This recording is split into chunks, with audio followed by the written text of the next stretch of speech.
back to Mad's World. Today I'm joined by the lovely Josh. Woo! Thanks for coming. Thank you for having me. And how cool is your top? I love this top. I'm obsessed with it. Who have we got in there? A Smurf? We've got Lady Smurfette, Yep. Strawberry Shortcake, Inspector Gadget, Care Bear, and someone in my life has told me who this is. I have no fucking clue. I have no idea. I was like, I don't know. Wow, it's really cute and a little Friends reference. You know what? I rewatched Friends recently and I was like, this is shit. Yeah, I haven't watched it in a long time and I actually believed that I would have the same reaction. It's weird because you're like, I just remember thinking it was so good and so funny when I watched it in school, and now I watch it and I'm like, it's actually so homophobic and like kind of cringe. It's the problem with watching so many things from those eras you're watching. You're like, I mean, some things do, but most things don't age well. Yeah. In like, oh, this is really... It's so true. Bad. Even Love Actually, like I feel like I watch Love Actually now. I'm like, this is just like a bunch of old dudes and like young women getting fucked around. I watched Love. I got so sick over Christmas this year, and I watched Love Actually, like,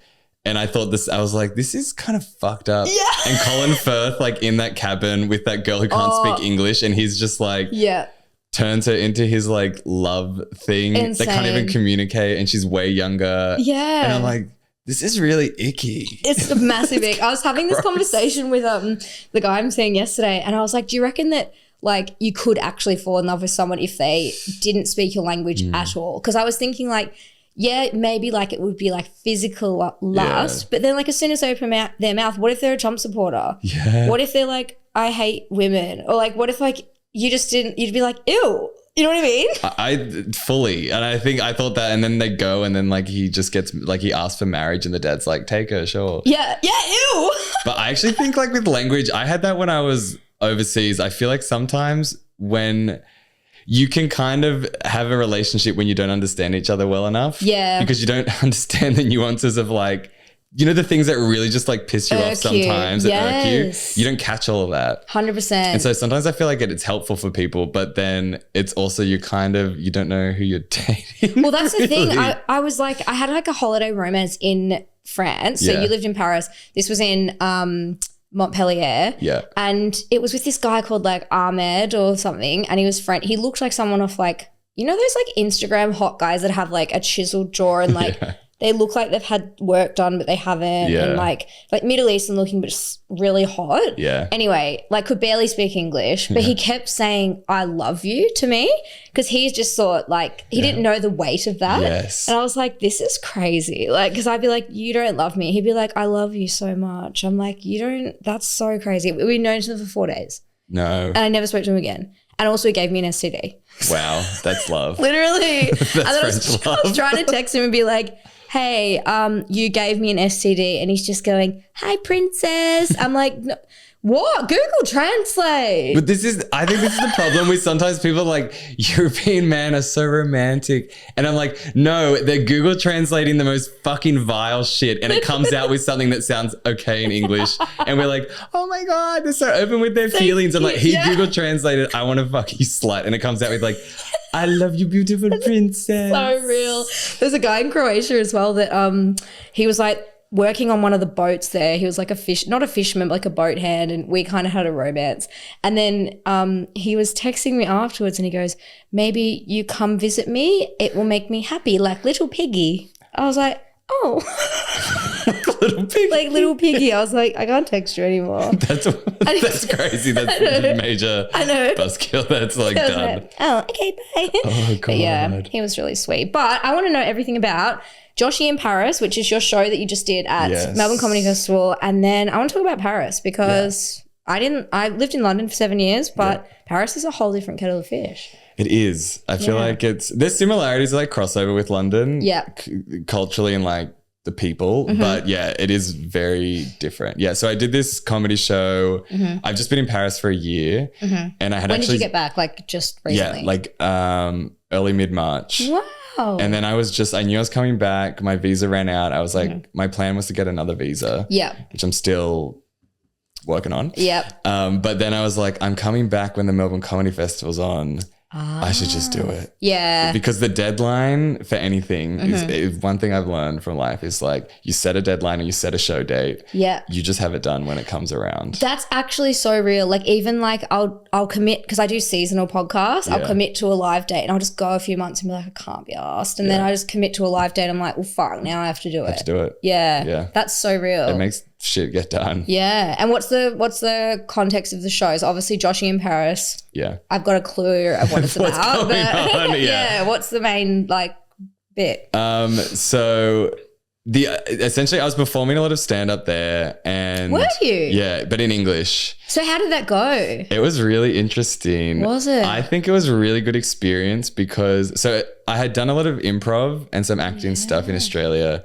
Tried stand-up like once, it was good. Second time I was like, I don't think it's for me. Yeah. Didn't do it for like 8 months. Then I tried it 2 more times. So I'd only done it like 4 times and each time I was like, I don't know if this is my thing. Okay. And then I went to Paris and then I did these auditions and it kept coming up and things that kept coming up in life too, like universe, like I keep crossing into someone like, you still doing comedy? I'm like, can you fuck up? I don't want to do, I said I don't want to do stand up.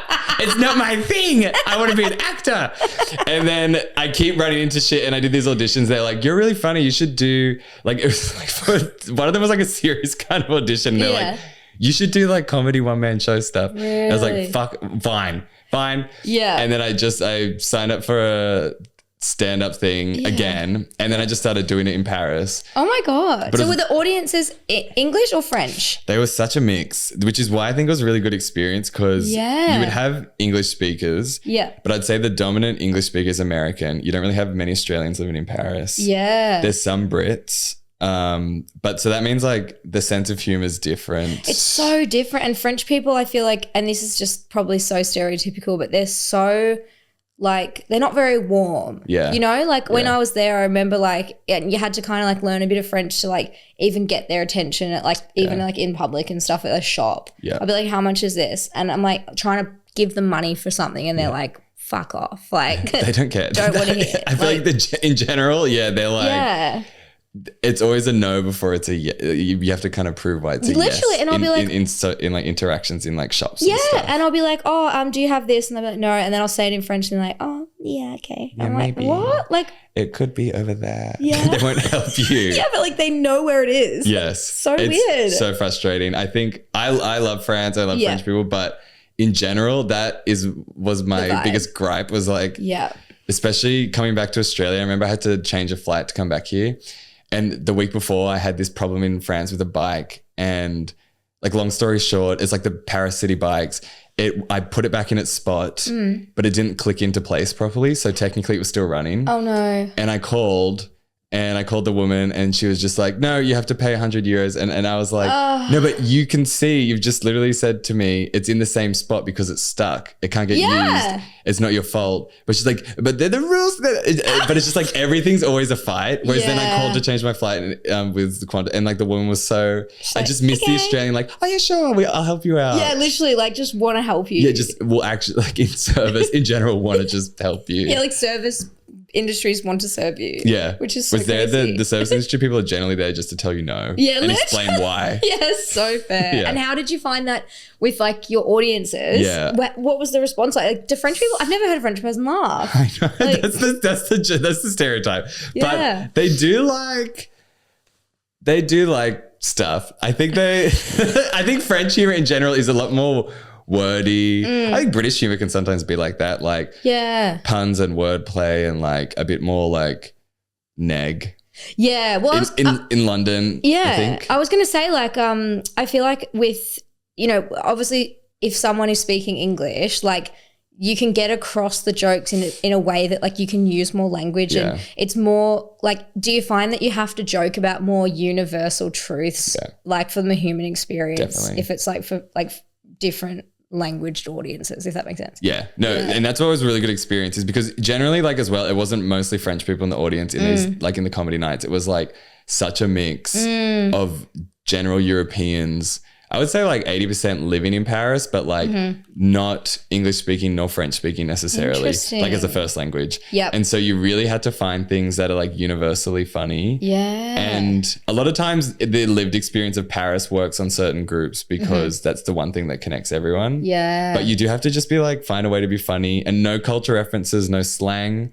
Also an Australian accent I had to be careful with because words sound they don't different. Understand you. Like American English, they would understand the American comedians. Yeah, because of TV. Yeah. And they can make references to like a lot of things in American culture still. Same with other European countries. But Australia, all they really know is like the main things I could joke about in terms of being Australian were animals. Yep. Big like animals. Kangaroos. Yeah.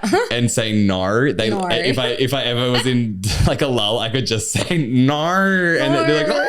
It's like the funniest joke ever to them, to like overseas. People do love it. Yeah. All my English friends, they'll just do it like to me all the time. I'm like, right, I don't actually sound like that. I know it gets frustrating. It's funny once, and then it's like anytime you say the word "no," they're like, no. But sometimes I'll just do it so exaggerated because the guy I'm dating, I was going, because he's Scottish and he loves it. So I was going, E.T. foreign home. And he was like, say it again. I was like, oh my God. What have I done to myself? I know, literally. You have to do that forever. Yeah, genuinely. But when it came to dating in Paris, so obviously it's gay dating in Paris, which is like probably a whole different thing. What's your funniest date story? What's your best experiences with that? I don't know. So like I actually was there as a student as well for a year when I was like 21. Oh, you love Paris. I love it. That's why I went back, because I did that first year. My first year that I was there, I feel like that's when I really battled the cultural differences and stuff. Yeah. Because this second time I really knew what to expect. Yeah, that's good. And I was like, I know what I'm going to come into and I know to be resilient. Yeah, and not give a fuck. But the first time I did not know that, and I was so overwhelmed, and I tried to date. And actually when I first got there the first time, but he's actually Swiss German. I dated this Swiss German guy and we quickly like started dating in the first week, and then we like turbo dated for like 4 months or something. What's turbo dated? Where you just like see each other all the like you're in love. Yeah. And we said like, I love you. It was the same thing though. It was like, I would say it in French. Yeah. Like, je t'aime. But then I was like, when I had to, he was like, one time he said to me, you never say it in English. And I was like, it was that thing we talked about. It's like saying the words in your face is worse. The weight of it is so like. Much more. And it just feels so intense to say it, but it's actually not. Like, I guess it kind of is a big deal. If someone says it to you, you do get a funny feeling. It's this weird, like, some sensory, it's like some blockage of like, I'm not ready for that.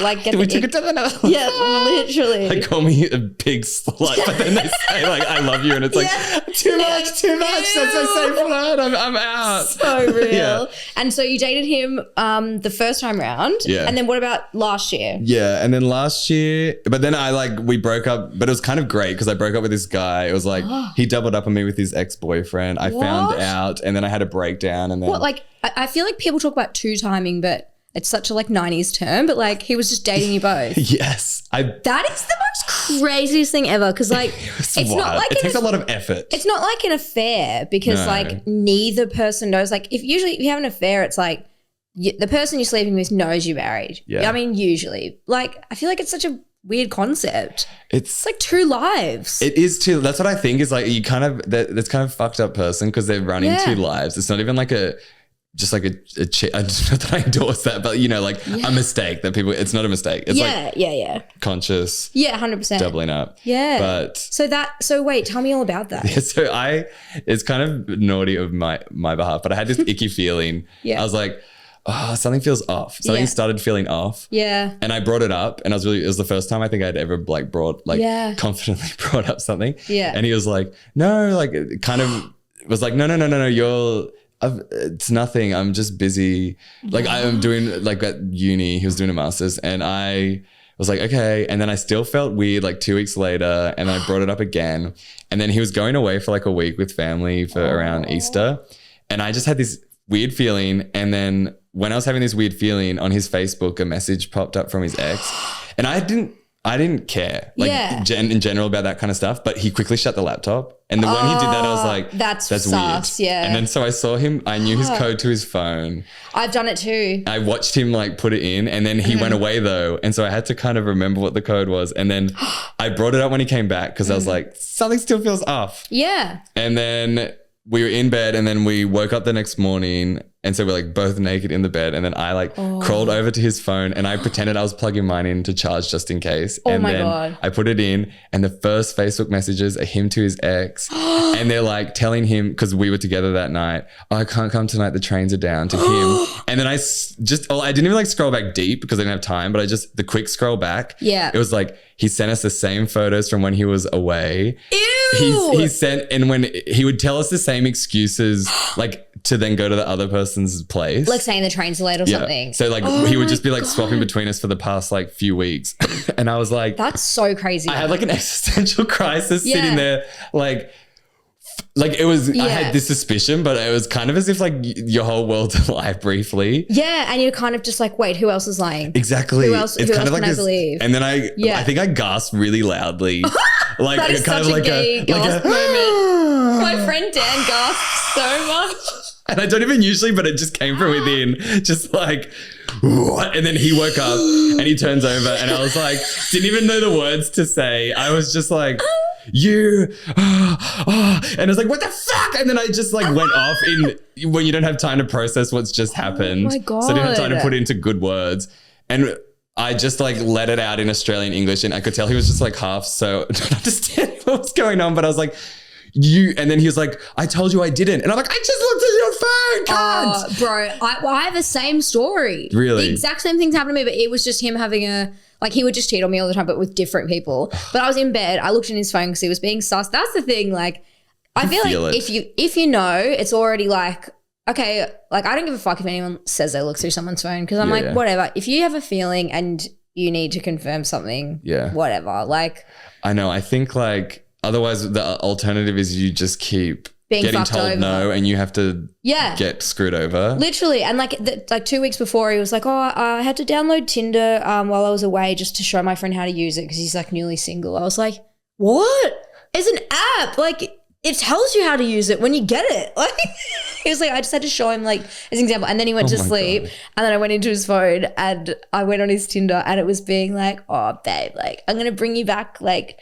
limoncello when I get back from Italy. To just random girls and messaging girls. And it was so cringe to see it from a different perspective. Yeah. He'd message random girls being like, nice ass. First message. I'm like, oh, you're that guy. Oh no. It was fucked. That's horrible. I know. And I was just going, but then I was like, I was ready to explode, like do my gay gasp moment. But then I was like, I just want to see it. I want to see more. And there was just so many messages. Like it was fucking crazy. Oh God. So fucking crazy. So then, but then that was why like I looked through his phone again the next time because I was like, well, I've already done it once. Yeah. What's the harm? Fuck it. Yeah. Well, that's crazy. I think it's good to do. Yeah. But then, and then I had a dramatic, like I ran into his bathroom to cry because I didn't want to cry in front of him. And then I came out like aggressive again and we're both like, I had to put clothes on. We're both like naked jiggling around and like fighting. And then I left and I remember being on the metro, like it was 8:30 a.m. Everyone's going to work. And I'm like on the long metro home, like tears, like looking so disheveled. But it's kind of, the thing about being upset in Paris is kind of like, this is romantic. It's like a movie. I want to walk. I think that week I walked through the cemetery and it was like a cloudy day and I was like, this is living. In like, an overcoat. Yeah, exactly. Like, smoking. Yeah. Just go sit on a tomb and write with like a little espresso. Yeah. Like deadly poetry. Like, just writing like, dear diary, I had the worst day ever. Life is horrible. The clouds are grey.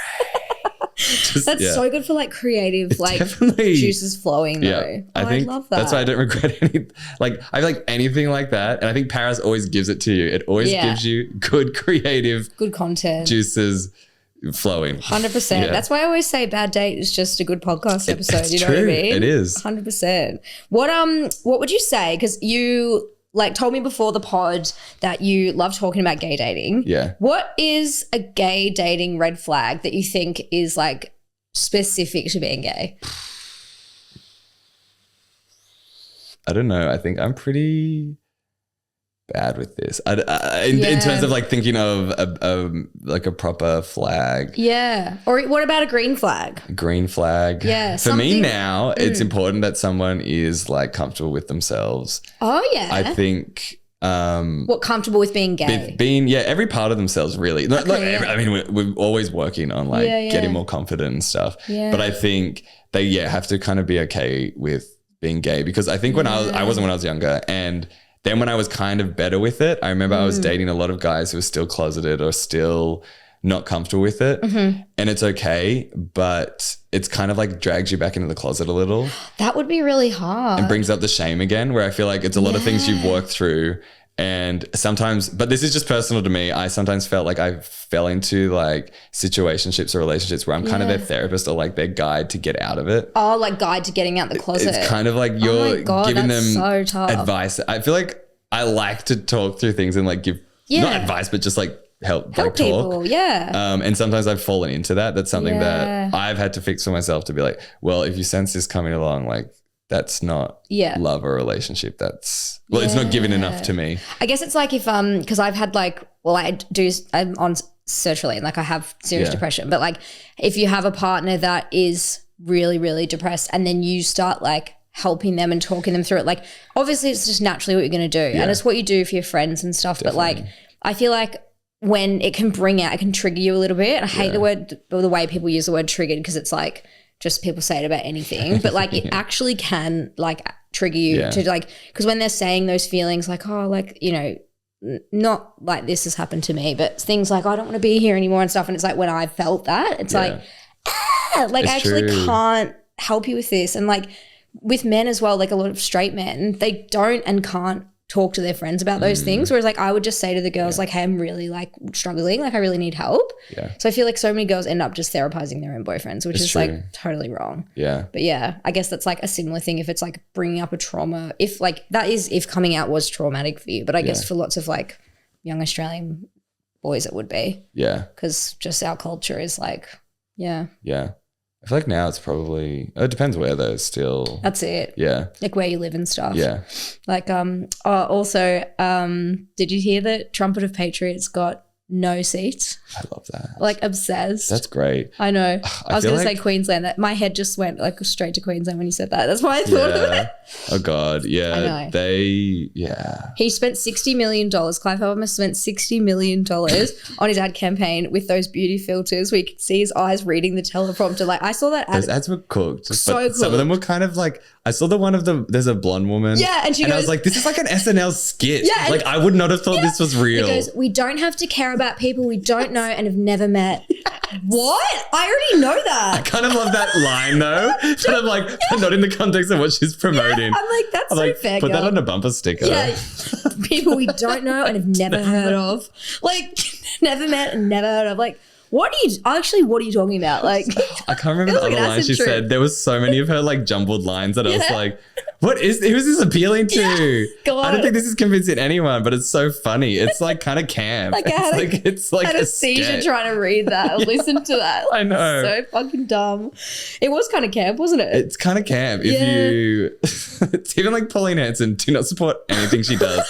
But some of her antics are kind of like camp drag queen. Like when she took the burqa off. That was so funny. That was the funny. My brother. I think that's one of the funniest videos in the world. So crazy. My brother's ginger and gay, so like very like performative, and he put his Facebook profile picture, a picture of his head with the burqa being taken off, and it got, you know, when Facebook pictures like you get like hundreds of likes, and it was like like a moment in time, like a cultural like moment. Reset. Yeah, literally like it was like before memes existed. Yes, like, it's the original memes. Yeah, literally. In your little bubble. Yeah.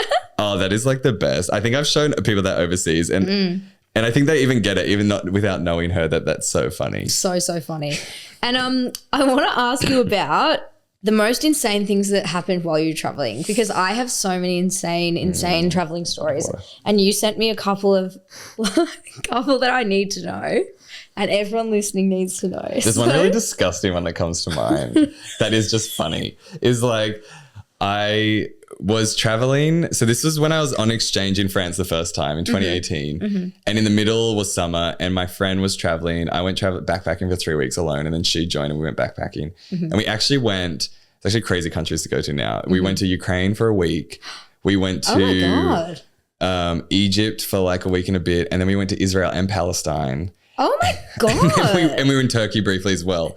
But like when we were in Egypt, it was kind of towards the end and my stomach had not been doing good because, and I was at this point, I still run, but I run for fun now. At that point, it was like an addiction. I was like, every day I got to run. Okay. Every day I got to run. No matter where I am in the world, I'm going to run. And like even in Egypt, like we were in the weirdest little town where people are like, what the fuck is this white dude doing? Running in activewear. Were you wearing little shorts? Yeah, in little shorts and a singlet and like full mescal vibes. with like the strap with my phone on it, like listening to my beats. And I'm like, run. And my stomach was still doing okay. Exercise does not, and it was like summer in Egypt. Yeah. And I was just eating everything. It was not, I was not going okay. But I was like, whatever.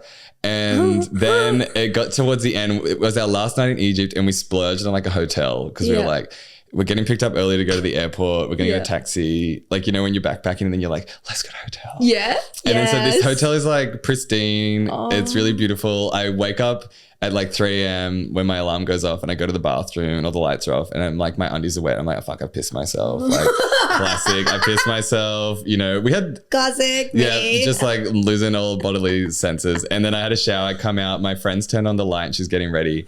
And she's like, are you feeling better this morning? And I looked at my bed because the lights are on and they were like the most pristine white hotel beds. The bed looked like someone got like a vat of pumpkin soup and was just like like leaked liquid shit. And I was looked at it. I was like, is she joking? Is she like taking the piss? I was like, look at the bed. Do you think I'm okay? I'm leaking. I'm like a broken faucet. And she looked and she was like, I didn't need to see that. Like, I didn't need to see this side of you. And I was like, don't make me laugh. That's so fucking crazy. It was terrifying. And that night we had to share a bed. And I wouldn't. I'd go on the floor. I got so many diarrhea tablets and I ate all of them. And we put pillows between his towels. I had like 4 layers of undies on. And I don't think I slept because I was like, I can't. And she was like, if you shit on me. Oh my God. It's over. It's ruined the whole, that puts a flavor on the whole trip as well. And our friendship, like, it's done. That's so hectic. Yeah. I heard something similar. I was in Budapest. This didn't happen to me. That's a caveat. Yeah. But basically, so my friend was feeling really sick and then he was given this medicine, but like, and by someone who was like, oh, it's like travel sickness medicine and it'll make you feel better, blah, blah, blah. It's all in Hungarian, but don't worry, like I can read Hungarian, like I know that it's good. Yeah. And then he was like, okay, cool. And then he took it and then he woke up in the middle of the night and he couldn't move without just like a poo falling out of his bum.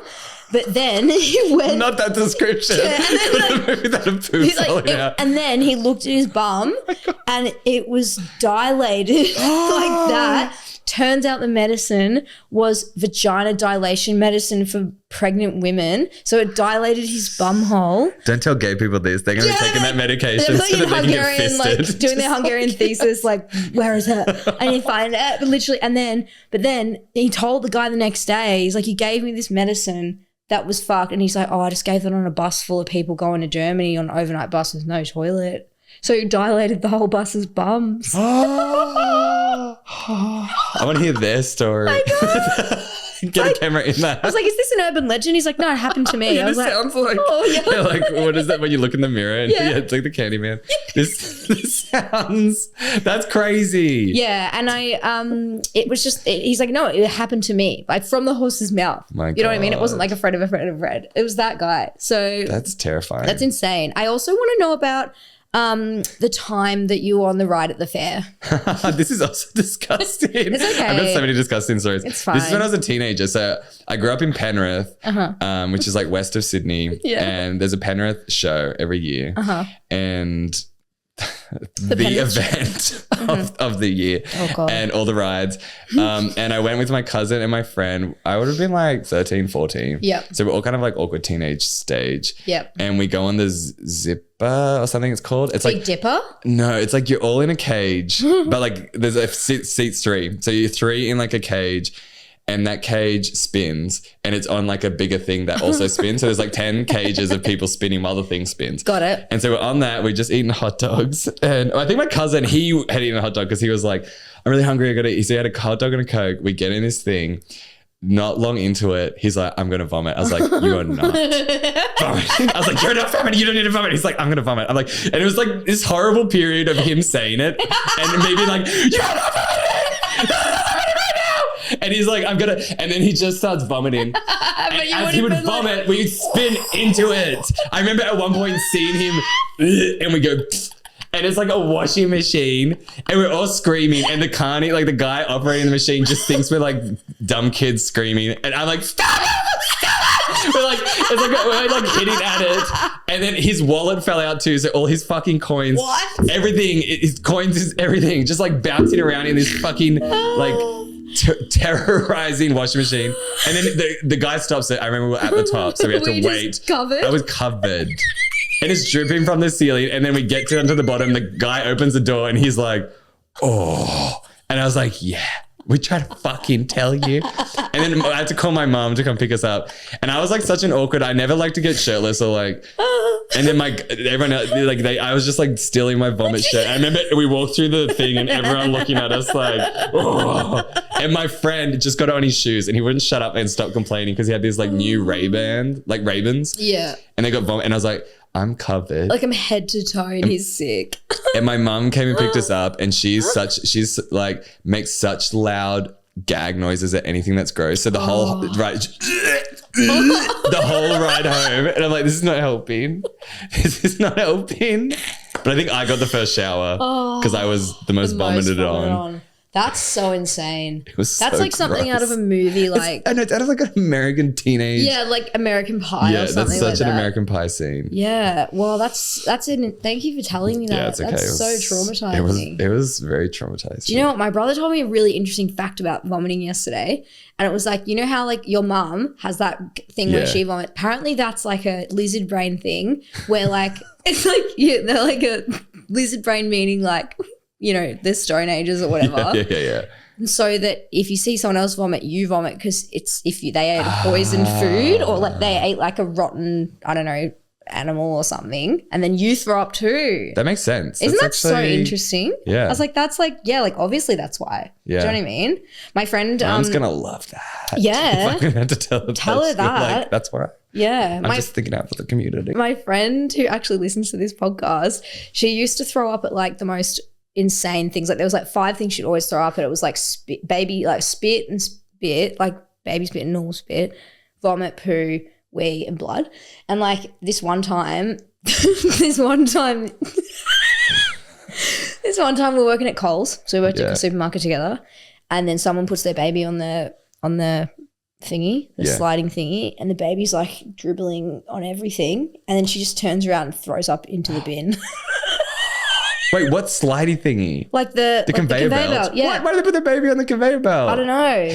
Like buy that baby? I don't know. That's fucked. That's why the baby vomited. Yeah. Do you know what? That's gross. It was fucking gross, but this is probably worse than that. This one time I was like working at the checkout, and this guy comes and like he's putting all these like deli items and stuff like on the conveyor belt, and there was like a bit of like there was meat and stuff, and there's a bit of blood like on everything. And I was like, oh, maybe one of the meats is like ripped and like gone in. So I was like, whatever, like, because you just think it would be like a steak that like the Glad wrap had broken. Yeah. And then after he put all that on, I put all his stuff through and put it in the bag. He comes over and he goes, I've actually just sliced my hand. Do you have any first aid kits here? I'm like, and my hands are just like covered in this kind of blood. I was like, oh God. What the actual fuck, bro? Why didn't you say that at the start? Oh. And like and it was like, like all go to the Band-Aid section, man. Literally, I was like, what? I don't first aid. Like, I'm just a girl. Like,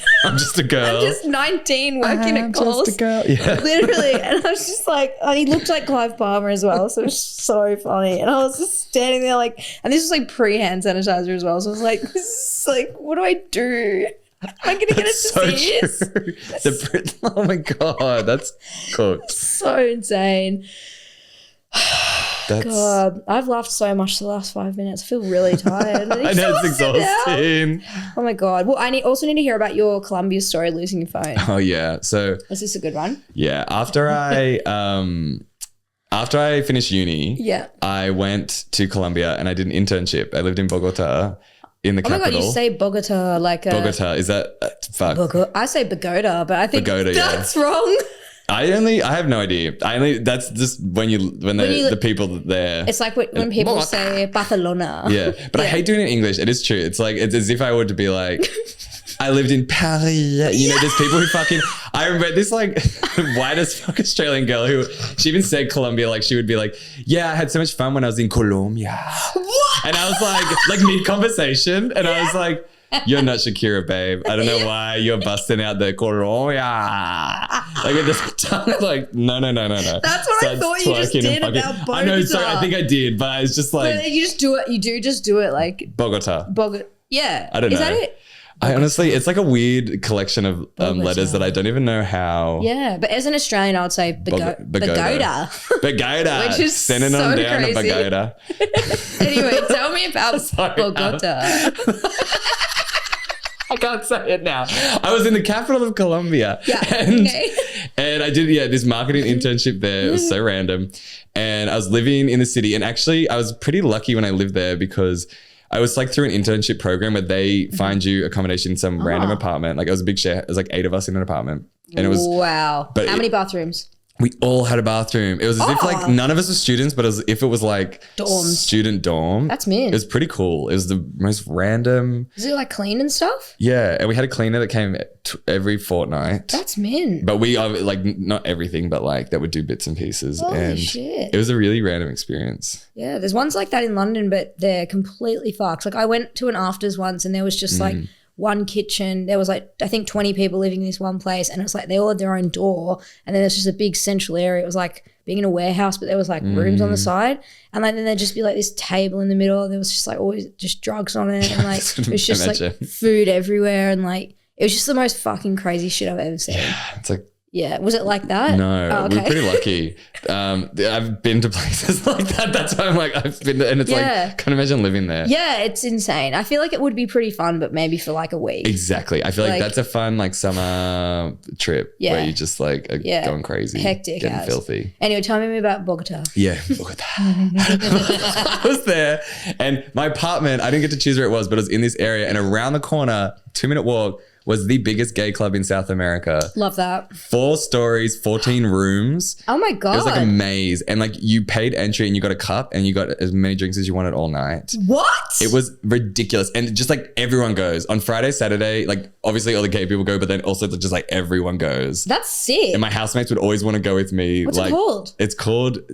Say it in the accent. Do it in the accent. Teatron, which is like Teatron. like TH, but it's like Teatron. That's amazing. And it's just like fucking crazy. Every room is a different, like they had English pop, Latin pop, literally just a room for Shakira, and then like techno. They have every dance, like salsa room, cumbia room. Like it was madness. That's sick. It was the coolest place ever. I want to go there. It's so fun. I would actually love to go back just to experience again. But like, especially me that like I was just turned 23 and I'd like just finished uni, and I was like, just like give it to me. Let me get him upstairs. Every night I'm going. Club, play another club. Literally, but it's just like room. But the first, so actually my phone's stolen twice.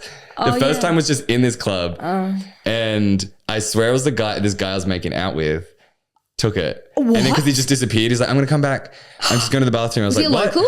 Yeah. And then he would have thought I was a tourist for sure. Yeah. Then like a month later, I actually saw him in the club. And I was like, hey, and I had my new shitty, like terrible Android I had bought because I was like, it's not worth it anymore and I don't have money. I just literally press the button. And I put it out. I was like, you want to steal it? In my broken Spanish. Like I would have sounded the equivalent of like, phone this still you want?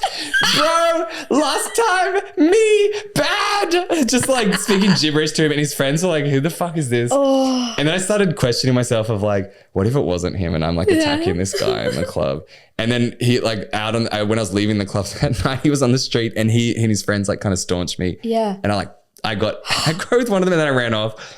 And then what, they trying to fight you? They're kind of like not properly, but then I was probably the villain in this situation because then I was the one who was heated in the first place. And he probably didn't even remember you. I think the friends especially were just like, who the fuck is this? I feel like that's so not like gay guys clubbing, like to it's not their vibe to start a fight. No. I've never ever seen that. It was my rough Penrith origins coming out of like I feel like I have this like trigger inside of me that I become my like uncle. So like you fucking just like it's like almost a defense mechanism to like become the like scariest thing to you. Yeah. You know? Whoa. Maybe. I think. Oh my God, that's so deep. It's like it triggers like the point inside of you that's like when, I don't know. But then I love that. On a similar, this was obviously an angry time for me. I think I was kind of like a bit lost in this period of my life and I was drinking a lot, but it was after uni and I was living in Colombia. But on Christmas Eve, I went out with my housemates to that club too. Yeah. And then they went home and I was still hungry. And it was probably like almost 3 a.m. Yeah. I went out, I was like, I want a hot dog. So it's Christmas Day at this point. It's Christmas Day. Santa has probably dropped the presents off in our apartment. And I got into the street and I had my phone out, which you should never do at night in the city. Yeah. Full stop. Mm-hmm. And especially at this hour of the night alone when I stand out like majorly. Yeah. And these pack of guys like snatched out of my hand, threw me to the ground. And I was so angry because it was the second time. And I just phone. And it was just a phone. And afterwards I had that realization. But in the moment I was just like, oh, I'm not like, I don't know, I wasn't even thinking. And I chased one of them and it was like jungle run through the back streets. I lost my Doc Marten. I lost one shoe, but I was still just like going for Sarah Connor terminating. And then I run up to catch him. He like jets off and another few of them are on this corner and I come in and I just start trying to attack them. Oh like, my God. I'm like, I'm like screaming again in broken fucking Spanish, like give me my phone back. And then I think I switched to just like Australian English. Yeah, just going for it. And everyone's just like does not understand what I'm saying is kind of scary. They would have thought that you were like just saying gibberish. Just like madness, like I'd been possessed and like, you fucking dog, fucking dog. And I was just like going crazy trying to fight them. And then they got me to the ground and I like fell on something because I got all this like cut up me. And then I was kicking with my one foot, my one shoed foot. And then I like got up and they pulled a knife on me. Oh no. See, that's the risk. That's the big risk. And that was like so sobering to be like, what am I doing? I kind of pushed him away and I ran off. Yeah. And then I just like cried in the streets. It's so humbling losing your phone. Like it's just in a foreign country as well. It's like your lifeline to like your family and like you're like, you got all your pictures on there. Like it feels like world ending to lose your phone. I lost my phone in Miami because I was at this club and this was so funny. But I met Akon's brother apparently and he had a Lamborghini and he's just sitting in this Lamborghini and he was like, okay, you can look, but you can't touch. Just like, can I rub my butt on it? And he was like, okay. And so I like got all these pictures in front of this Lamborghini with Akon's brother. I was so drunk. And then like went into the toilet. And then, you know, they have like the hand lady in the toilet that like gives you deodorant or like a like gum or something. And I think I put my phone there and then I washed my hands and then I went to the phone and it was gone. And I was like, where's my phone? She was like, I didn't know. I was like, do you have it? And she was like, I was like, what? Give me it. She was like, no. And then I couldn't do anything. But then I was just hysterical and I was just kicking the fuck off. Like I remember just being like to my friend, like I was so mean to her and just being like, fuck off, like, I've lost my phone, blah, blah, blah, like crying and shit. And it was just like so dumb. But then I remember I was sat in like the airport at New York to go home or something. And then I saw the phone get turned on in Miami on Find My Phone or whatever, Find My iPhone. And I was like, fuck, like she's turned it on, like she's using it and there's nothing you can do. Yeah, you can't do anything about it. I think it's the powerlessness of like something it does feel bad when something's taken from you. That's the thing. And it's just like, and I lost my pictures of Akon. That was the whole point of the story. But that is actually super shit. I know. And I was like, like this Lamborghini and like, it was just a whole thing. It wasn't even Akon. It was Akon's brother. Yeah. Like supposedly, like probably wasn't. He's like, yeah, Akon's going to be here in 10 minutes. And I was like, okay, like we'll see. I love that. So random. But there's one more thing I want to ask you about. So you let me know before the pod that you are into woo-woo. Yeah. Is that like, does that mean like astrology and stuff. Yeah, a bit. What's the craziest shit you believe? I don't know. It's hard to do your own perspective on that. Yeah, because it's not crazy to me. Yeah. What's the most like? I think what I do believe is that like we're all one big thing, which sometimes people is like.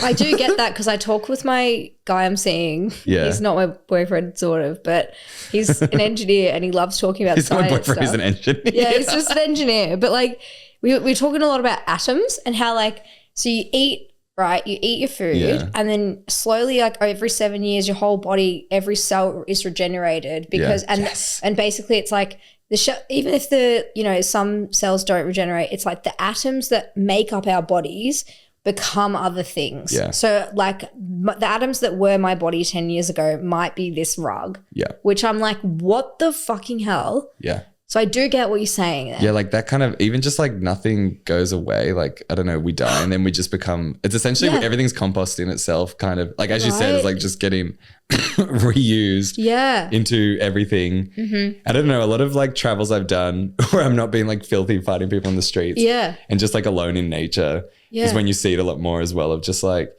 everything's just kind of doing its weird thing and everything's relying on each other. I don't know, that like... It's really good for me as well. I used to be so scared of death. Oh my God, I am scared of death. And I feel like I did this walk. It's called the Camino in Spain. Oh my God. It's like a pilgrimage. Oh, and you go like, you walk, is it like on the north of Spain? Yeah. And you walk like this really far thing. My parents were going to do that. It's really like, it's great. Was it tiring though? Not once you get into it because you really just like. You're just going. And you got nothing to do, nothing to think about. Yeah. No phone? I had a phone, but I like got rid of every social, like I just didn't contact people. That's cool. For the whole like month and a bit. I was just like. It was a month? Yeah, it's like 38 days. Holy fuck. Wait, what is a pilgrimage? Just like when a bunch of people walk somewhere together? It's like a religious like walk. Like technically it's Catholic. I'm not Catholic, but like. Wow. And I was actually worried about that when I was doing it, but now modern day it's really just like. What do you mean you were worried about it? I was worried about it being extremely religious because at the time I was like. In and out the closet or something. Oh no, I guess I just wasn't super comfortable enough that I just thought, am I going to be like a really odd one out? Like, you know, in my head about that. Yeah. And the experience was good because it was just like, there are still people doing it for religious purposes, but in general, it's just like. A fun thing. You kind of find out a lot of people are like just at a period in life where they need a little bit of like answers or time off. Fuck, I want to do that. That's so cool. Really good. I feel like. Even it's kind of the thing that you do it at the right time. That's what I even found doing it. Yeah. It just popped out of nowhere when I had like burnout from a law job and like quit it and was like, oh my God. And wait, so that helped to change your mind about the fear of death? Yeah. I had these random conversations. It's the kind of walk that you just keep stumbling into people and they tell you the right thing at the right time. Oh my God. Just like simple conversations, just feel like something out of a fucking book. And I had this one moment with this old woman and she told me so many things. It was such a really great moment. I just like stumbled into her and it was on like the 5th day and you have a lot of time to think. So a lot of like, at first I was like, I love this. And then I was like, wait, all these things I haven't dealt with are coming swelling back into my brain. Yeah. And then she just talked to me about a lot of things like just lots. She would just like kind of bring up big life topics and we would just discuss it. Like what? She started with, one of the things she talked about was, what do you think about following your passion versus like just doing a job that you get paid enough? And then she talked about, she would always give an example. This one was like her ex-husband. She said that he had his own business and then he kind of like just got so consumed by it that he didn't know what to do when he retired. Yeah. And then another thing was like working with people where you help other people. Yeah. And she said about like a friend who works in like with people who are, you know, dying in the hospital essentially and how you actually have to switch off like human parts of yourself to do that kind of. So is that like, and then we talked about, family and the like 2 things. One was that the first thing was kind of related to death. She talked about her mother and she said her mother was really, she said she was 60 and her mum was like in her 90s and was really worried about death because she got really sick and she was always like, what's going to happen when I die? Yeah. That's what she was the most worried about. What the mum was saying. The mum was worried. And then the daughter said like, do you remember when you were born? And her mum was like, no. And she's like, well, everything existed before you were born and you didn't know. So it's going to keep going after you die and you're not going to even know. You're not going to be aware of your death.